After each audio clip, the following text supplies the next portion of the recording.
everybody. Welcome to The Better Life with Dr. Pinkston. I am Dr. Marianne Pinkston and want to bring you great information on your health and bettering your life. And today will be no different. I told you I was going to do this. Daniel Rosenthal, who is here with me today to talk a little bit about weight loss. And we're going to talk practical weight loss, things that really work, not the quick fixes and things that we are trying to guide everybody away from. So welcome in. I'm glad to have you. Well, thank you so much for having me. I really appreciate the offer to come on. You are very welcome. I have followed you on Instagram. You have a large Instagram presence, and I've followed you on Instagram for a very long time. I love your information. So as a weight loss doctor, it is, I'm always trying to push people into doing things the right way. And when I go through Instagram or any of the social media platforms, I find people who are talking about things they should not be talking about, people with zero credentials and zero knowledge. You have a great knowledge base. I love the things that you put out. Tell us a little bit about you. Thanks so much. As I'm sure you can probably tell, I am from the UK. I'm from London, although I currently live in Canada, in Nova Scotia on the East Coast, where my wife is from. And I've been a weight loss coach. Well, I've been a personal trainer since the very beginning of 2017, so coming up for 7 years at this point. I've been working in the industry. So I started off as a personal trainer, help people mostly with weight loss as a trainer, also integrated nutrition as well.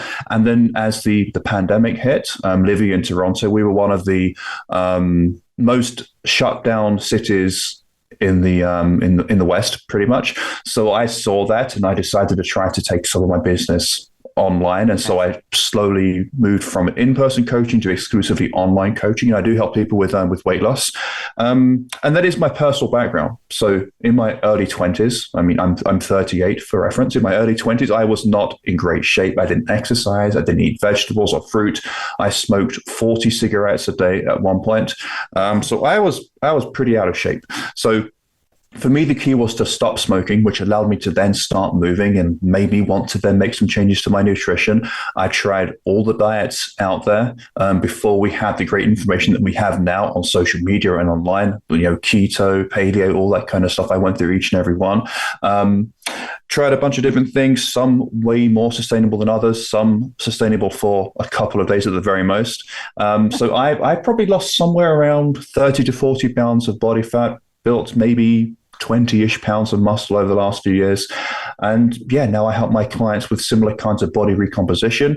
And I mostly do work with mums who are over 40, who tend to be the, most stressed out, most underslept people out there, super hardworking, tend to put everybody else first.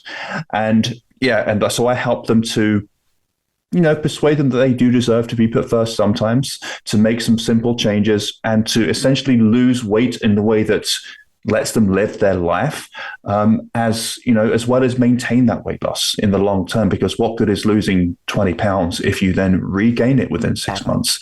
So for me, I want people to both lose the weight and be able to keep it off forever. Absolutely. And I love that. You described me in a sentence right there. I'm well over 40 and my kids are well grown now. And so at one point, I think it was about 48, and I looked in the mirror and I said, really, this is not consistent with living and taking care of my family. Definitely need to put myself first and then take care of my family, because that is a beautiful natural course that a lot of women don't realize. So I'm glad you hone in on that group. So with that and, with your coaching, where do you start? I know many people and their obstacles, especially women, over 40 moms, I don't have time. I don't have money. I don't, the grocery store is expensive, organic foods are expensive. Where do you start with people? That's a great question. And hard one too. I want to focus on, lack of time, lack of money, which is fair. That's absolutely fair. So what is free? Fine. So like walking is free. Yeah. It's free to go for a walk, for like a 10, 20, 30-minute walk. It can be a 5-minute walk. It could be a 2-minute walk if you currently can't walk for more than a few minutes. So, leave your house, hit start on the start button on your phone for a timer. When you see it says 1 minute, turn around and walk back. There's a 2-minute walk right there. And just like start wherever you can with whatever time that you have. So focusing on things like that, things like going to bed a little bit earlier and getting a better quality sleep and a better night's sleep, that's also completely free, and it's going to make you feel way less hungry, because we know that chronic sleep deprivation will make you feel hungrier. So going to bed a little bit earlier is always a great option. If you can't go to bed earlier, can we maybe improve the quality of the sleep that you do get? So maybe we take that phone out of your hand when you're in bed trying to relax, because the worst thing you can do is scroll on your phone if you're trying to get to sleep, or you're trying to get to sleep and stay asleep. Because, many people can scroll on the phone, fall asleep, but they're going to wake up in the middle of the night. And I believe that is due to your brain processing all that information that you just inputted from scrolling post after post after post on Instagram, watching this video about this subject, and reading that post about that other subject. Your brain's not going to be in a good state to be able to get into a nice deep sleep and have you wake up feeling refreshed. So if you're getting 7 or 8 hours sleep but you never wake up feeling refreshed, maybe we take that phone out of the bed and we start to do that kind of thing. And so the walking more is going to help you burn more calories. It's going to help relieve stress, especially, right? We mentioned like lack of time, lack of money. That is going to lead to feeling very stressed. So getting better quality sleep is going to leave you feeling less stressed and less hungry. Walking more is going to have you feeling less stressed, and it's probably going to help you manage hunger as well. It's a funny thing when you look at people who are sedentary versus moderately active versus very active. The people with the lowest hunger are the people who are moderately active. Like they have less hunger than the people who are completely sedentary and highly active. So just getting some level of movement day to day is going to really help you with that kind of thing as well. And it can help you stop that overeating, which has led to the weight gain in the first place. I tell patients about, getting steps. It's not always about just a sustained movement for 30 minutes. Taking 30 minutes, it doesn't take 30 minutes. It takes an hour and a half, because you have to get dressed and get ready. You have to start the, timer on the treadmill, and then you have to warm up. And, this takes a long period of time. And so it's really about increasing your steps during the day and your activity. Just don't spend the day sitting down. Try to fulfill the day with getting up and movement. Those are the very simple, free things that you can do. Sleep, absolutely, I agree. The light that is emitted from the phone and TV, it's kind of a blue light. Those are things that excite the brain and suppress melatonin. So that is another reason. Absolutely, the scrolling and the busybody, the brain excitability there absolutely applies there as well. And so sleep. There are other things too that you talk about. And so when you mentioned in the beginning about paleo, keto, and all of that, most people start off with that, trying to either crash diet or kill their carbs out completely. What is your take on that? Yeah, I mean, if you can stick with that for 2, 3, 4 weeks, you're probably going to see some results from cutting carbs and cutting calories and doing those extreme things. But you'll lose 5 to 10 pounds a month. But that way of doing things, you can't keep up forever. So when you go back to your previous habits, you're going to regain those 5 to 10 pounds. So I like to take a more a slower approach when it comes to weight loss. And I tell my clients, look, 2 to 4 pounds per month is the most realistic weight loss that you can expect to get if you want to actually keep this weight off in the long term. Yes. Okay, that's true for 99% of people. 2 to 4 pounds per month is a realistic rate of weight loss. And I just said that twice on purpose, just to emphasize how realistic that is. And as for cutting carbs and cutting things out, I like to take a different approach. Instead of focusing on what should we take out, I like to start with what can we add in? What can we add in to help you with that hunger, to help you feel more satisfied while eating fewer calories? And you will just naturally start to eat fewer calories from doing these things. For example, eating more protein. So starting the day with a good chunk of protein is one of the best things you can do to set yourself up for a day of manageable hunger. I often talk about, having 30 to 40 grams, but if you currently have no protein at breakfast, having just something with protein, like one or two eggs is going to make a difference. And yeah, you can work on those long-term goals of getting, 100 grams of protein per more at some point, which is going to feel very challenging if you don't get that right now. But just working on, okay, can we have some kind of protein with each meal? Can we have some fruits or vegetables with each meal as well? And I'm not going to tell you to have like a big plate full of salad if that's what you're not ready to do, but just having something is going to be really, really great for bringing that hunger levels down, so that you can control yourself around food later in the day. And it tends to be the evening where I notice people do tend to overeat the most. Sometimes that's due to undereating during the day. Other times it's due to not having enough protein or enough fiber throughout the day. It could be due to stress, which you've already kind of covered. It could be due to sleep deprivation. But what can we add in? Let's add that protein, add the fruit, add the vegetables. And you will almost certainly start to make more positive choices around your nutrition just by adding in those things. Absolutely. I had a discussion with a friend yesterday who was drinking a glass of orange juice and, about probably 7-8 ounces. And I looked at her, I said, drinking orange juice seems healthy. You're getting some, D, getting some C, whatever they add to it. But what you're doing is probably drinking about 10 oranges. If you ever, squeezed an orange and gotten the juice out of it, you get just, a few drops, just a little bit, and you have to squeeze like 7 or 10 of those to get a full glass like that. That is not the way fruit was meant to be eaten. It is, you need that pulp and fiber to go with the sugar that is in the fruit in order to absorb it, not as pure sugar, but as a more complex type of carb.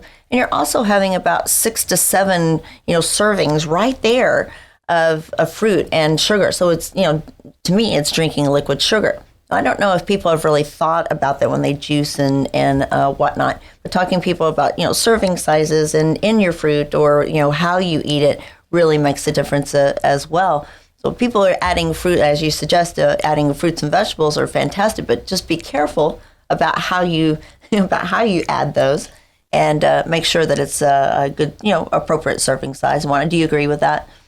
Absolutely, yeah. I mean, I've got nothing like inherently against orange juice, but you're right. You're going to feel more full if you eat the whole fruit. Right. You're just going to feel more full. You're going to feel better. You're going to have the fiber as well that you're not going to get from drinking the juice.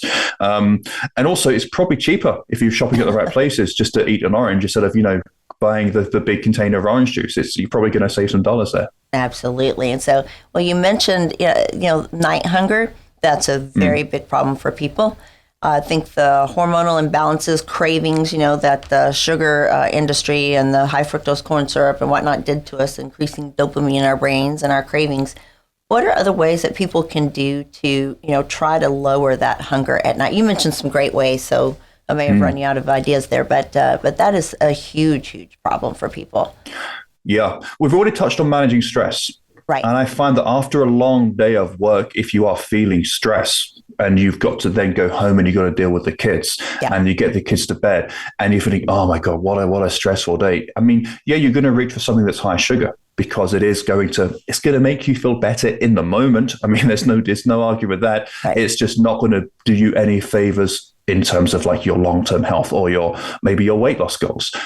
So I would say do something to manage stress every day. That's going to be a really great way of helping you deal with that evening hunger. Adding more protein is also going to help. Right. Going for those walks that we mentioned as well, that's going to really help. So maybe in between you arriving home after work and then you getting straight into the after school things with your kids, maybe you park a little bit further away from your home, you go for like a quick 5-10 minute walk, get back in your car, drive the rest of the way, and then see if that helps with your evening. And take the kids with you. Maybe, sure. Hey, maybe the kids get driving you crazy because they've got so much energy to burn, huh? Maybe they need to run around the park for half an hour before you then go home. That's going to be really nice.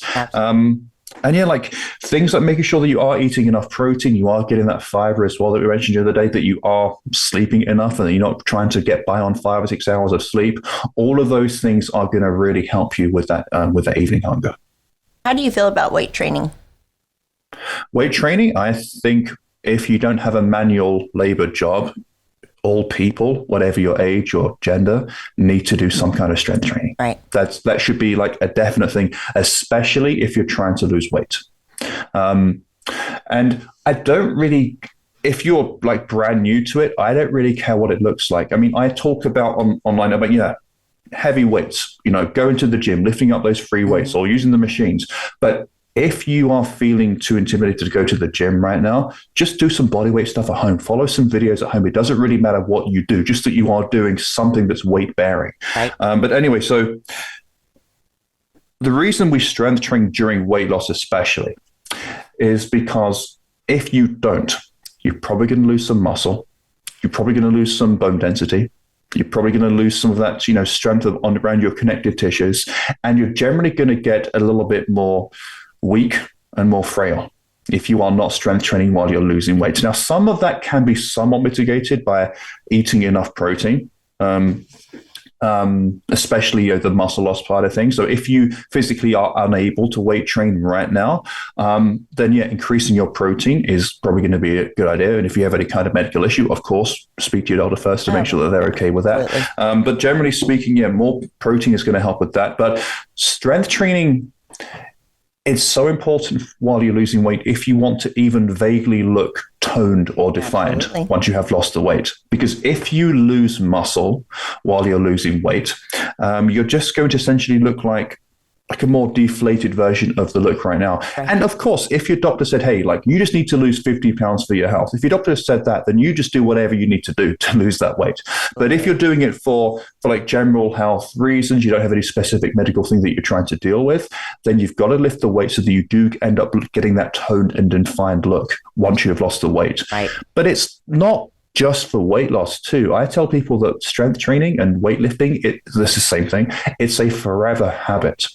So if cardio keeps you healthy, keeps your lungs and your heart healthy in the long term, if it makes you essentially live longer, strength training will ensure that you have the best possible quality of life as you age. Absolutely. So there are so many reasons to strength train. I mean, not to mention the stress relief aspects as well, that whatever your goal is, but especially while you're trying to lose weight, strength training is a must.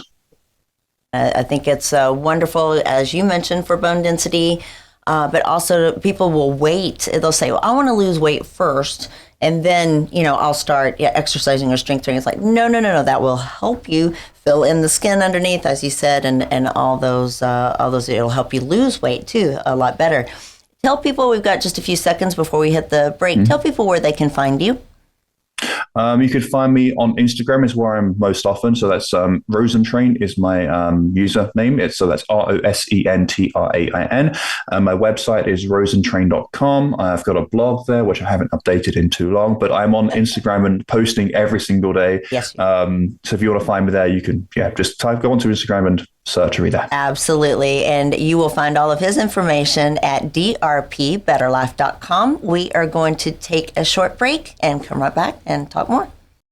Fatty liver is linked to two different situations, alcohol and diabetes or obesity. In both cases, patients can have no symptoms. In the United States, and in particular, Texas, the most common cause of liver disease in general is non-alcoholic fatty liver. Again, associated with overweight, obesity, and or diabetes. Additional risk factors include high cholesterol, high blood pressure, Hispanic ethnicity, and postmenopausal status. At Pinnacle Clinical Research, we offer a quick, non-invasive ultrasound-based screening assessment called FibroScan. This test is done at no cost to you, and we do not take insurance. The test will measure the fat and stiffness in your liver and stage your risk and development of fatty liver disease. You will meet with a provider immediately following your scan to go over your results. If you're interested in getting more information on your liver health, please call 210-529-7978 and schedule your FibroScan today. We are conveniently located in the Medical Center at 5109 Medical Drive.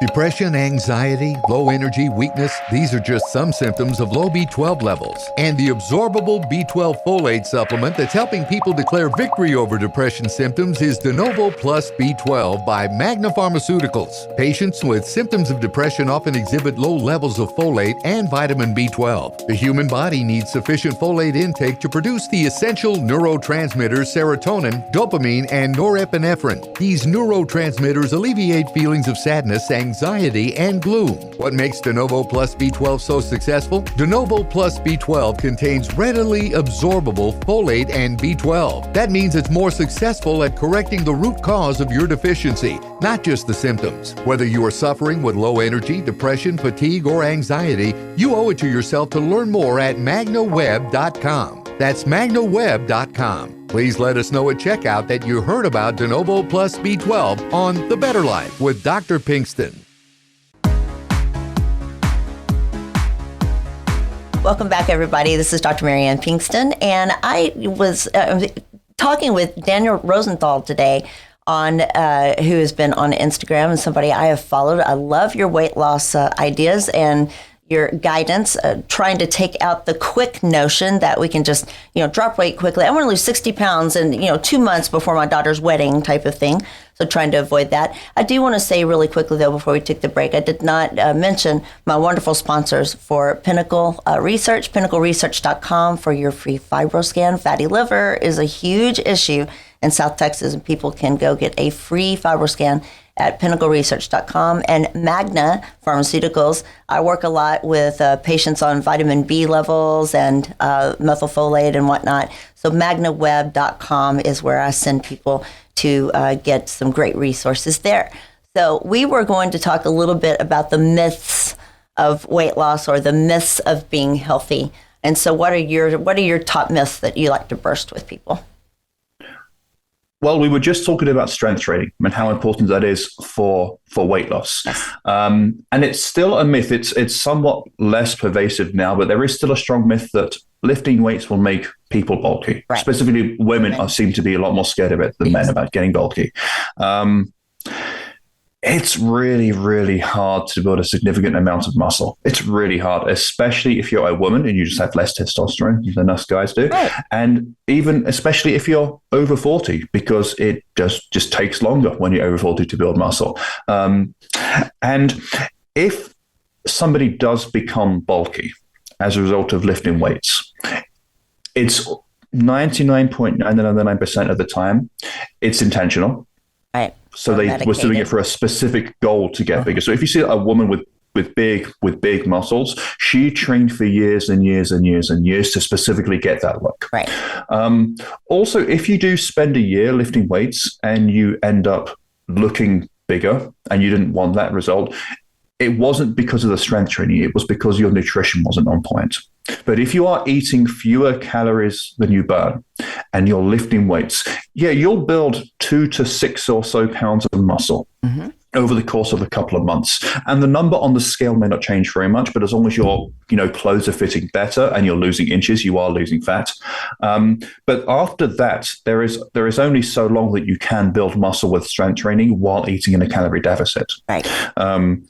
So as long as you keep strength training and you keep eating in that calorie deficit, you will lose fat and you will get that toned and defined look that we mentioned. Absolutely. And that is a huge myth. And the other myth that you hit on is that, people, if they strength train over 40, that getting bulky, and if they do get bulky and stay in a calorie deficit, that, they will watch the scale, if they want to keep watching the scale drop and drop. But sometimes the scale doesn't change. The number on the scale is not always the most important thing.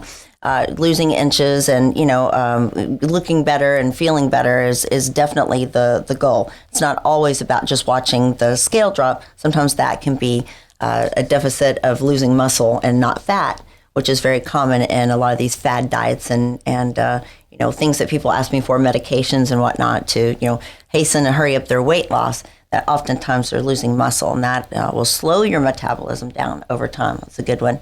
So exactly. One more point I would love to make too. How do you feel about beef? A lot of people want to avoid beef. They think it's very unhealthy. Do you have an opinion on that? I mean, if you only eat beef, it's probably not a good idea. But you can include beef as part of a regular right. diet. And as long as you're eating fruits and vegetables and you're having those starchy carbs and you're active, there's no problem having beef from time to time. The data just doesn't support it. The reason I bring it up, people say that many times in the office with me, and I'll tell them that, that was where Oprah hit in the 90s in the, hit the beef industry, and then the the low fat craze is where we hit beef, and that really turned out not to be true. And being from Texas, this is a big beef nation down here in Texas. I want people to know I actually lost 180 pounds eating beef almost every day. Now, that you're right, you probably shouldn't. There are other varied great sources of protein, but it's just not necessarily bad for you. We have go ahead. I'm sorry. I was going to say I had beef last night in a chili, and I had a beef burger on Saturday night as well. So I eat beef. Yeah, and it's wonderful. So there's a lot more to cholesterol and fat than what beef actually adds, as long as it's a good source. So I tell people to eat, the grain-fed beef is generally not appropriate because it's genetically modified and it's grain. That's how most of us became obese or overweight in the first place. And so just grass-fed, clean sources, no antibiotics, no growth hormone. Generally, you can stay in with beef and do just fine. So we've got about a minute and a half left. Please tell people where they can find you one more time. So you can find me on Instagram. My username is Rosentrain, Rosentrain. You can even type that into Google. You'll find my website. You'll find my blog. You'll find me on Instagram. So you can follow me. If you have any questions about anything, please do feel free to send me a message. I have a newsletter as well. Yes, thanks for reminding me about that. So every Friday, I send out my Fit Bullets Friday email. It's about a 5-minute read at the most, and I include 3 to 5 Fit Bullets, which will give you some specific practical advice that you can use on your own weight loss journey. You can find that at rosentrain.com/newsletter. And it'll redirect you to the page. You can sign up, and you'll get a couple of free gifts for signing up too. There you go. Nice. Okay. Well, I will definitely send people your way. You can find all this information on drpbetterlife.com, which you can find all of my previous shows and my blog, which I too rarely add to. I wish I did that more often. Very time consuming, but I like it. But there's plenty of information there. So please go to drpbetterlife.com. Again, I want to thank Pinnacle and Magna Web for supporting me. And I want to thank you very much for coming on today. I love following you. I hope people will jump on board and take your advice. You got some great advice. Thank you so much, and thank you for having me. I really do appreciate that. Absolutely. Have a great winter up there in Toronto. Bless your heart. It's cold. It's really cold up here. Yeah. Thank you again. Take care.